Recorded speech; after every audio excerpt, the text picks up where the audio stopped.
একটা কাজ করি, আমি অনলাইন থেকে তোমার জন্য মাটন অর্ডার করে দিই। হুম।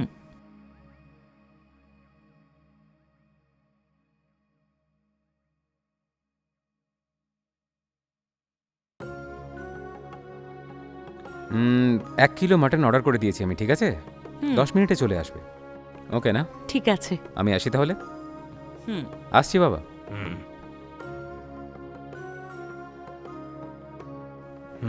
বাবা, আসতে কোনো কষ্ট হয়নি তো? কোনো সমস্যা হয়নি তো? না না, আসার সময় কোনো সমস্যা হয়নি মা।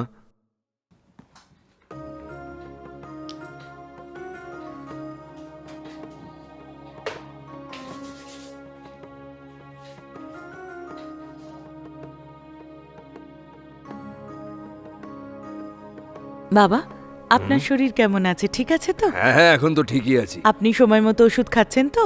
হ্যাঁ হ্যাঁ, সেসব তো ঠিক মতোই খাচ্ছি। আপনি আপনার সমস্ত ওষুধ নিয়ে এসেছেন? হ্যাঁ, নিয়ে এসছি আমি।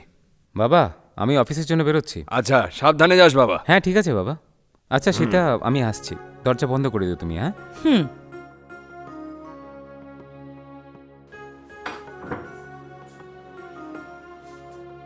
ওকে, বাই।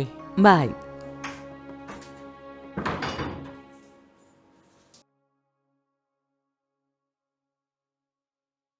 বাবা, আপনি গিয়ে ঘরে একটু বিশ্রাম নিন। লাঞ্চ রেডি হলে আপনাকে আমি ডেকে নেব। হ্যাঁ ঠিক আছে মা।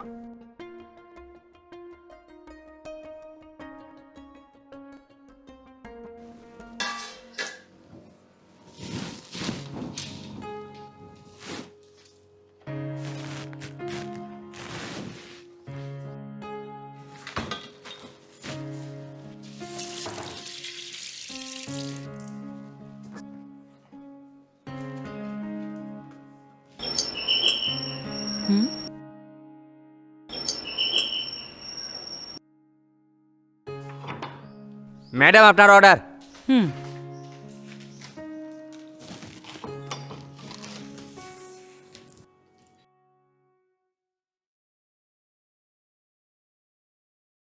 বাবা, বাবা, বাবা, উঠুন বাবা।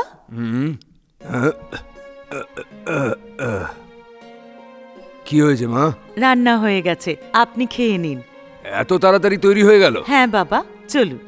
ঠিক আছে মা, তুমি খাবার বাড়ো, আমি আসছি। হুম।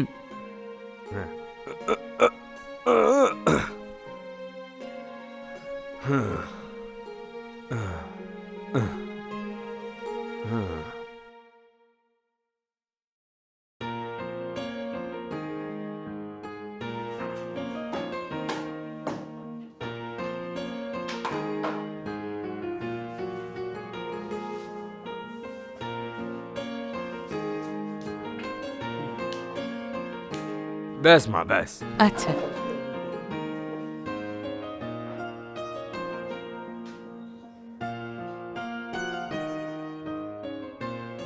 তুমিও বসে খেয়ে নাও মা। আমি পরে খেয়ে নেব বাবা, আগে আপনি খান। ঠিক আছে মা।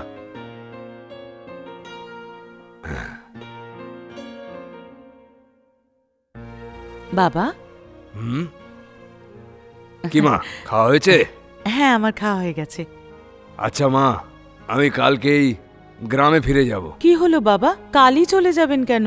আপনি আমাদের সাথে তো থাকতে পারেন। না সেটা না, গ্রামে বেশ কিছু কাজ পড়ে আছে, সেই জন্যই যেতে চাইছি মা। এই বয়সে এইসব কেন করছেন বাবা? আপনি এখানেই থাকুন না, এটা তো আপনার ছেলের বাড়ি, এখানেই থাকুন না। না না, সেটা নয় মা, আমি যদি এখানে থাকি তবে তোমরাই বেশ সমস্যায় পড়বে মা।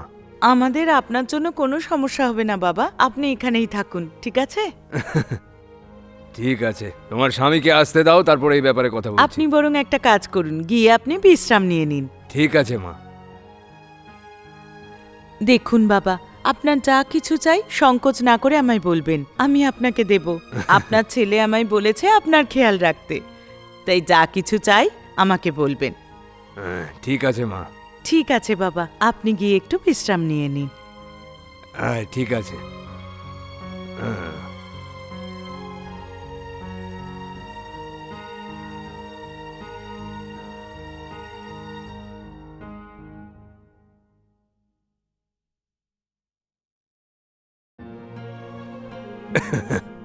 বাবা, এই যে চা এনেছি, খান। হ্যাঁ।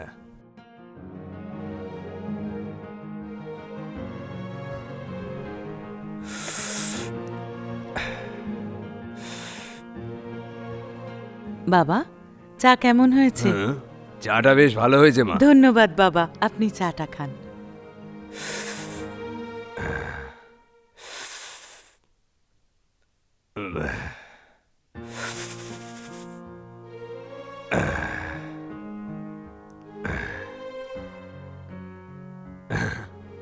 বাবা, হ্যাঁ, আপনার সঙ্গে আমার একটা জরুরি কথা ছিল। কি কথা মা? এমন উদাস দেখাচ্ছে কেন তোমায়? দেখুন বাবা, ও যে অফিসে কাজ করে সেখানে অনেক কাজের চাপ, সেই অনুযায়ী স্যালারিও ঠিকঠাক দেয় না।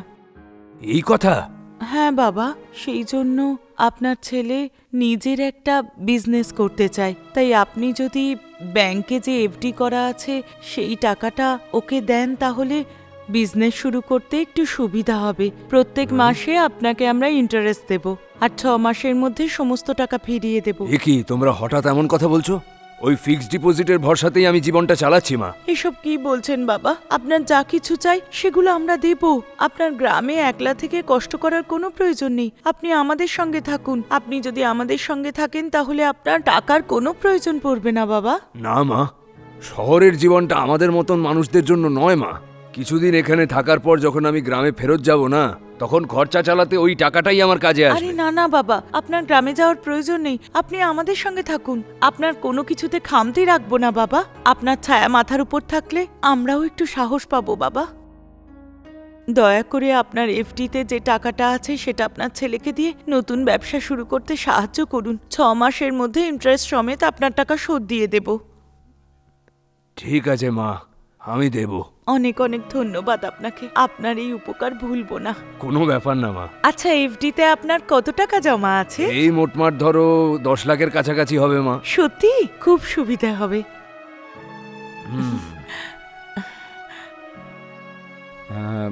বাবার সঙ্গে টাকার কথা বলেছো তো? কি বললেন উনি?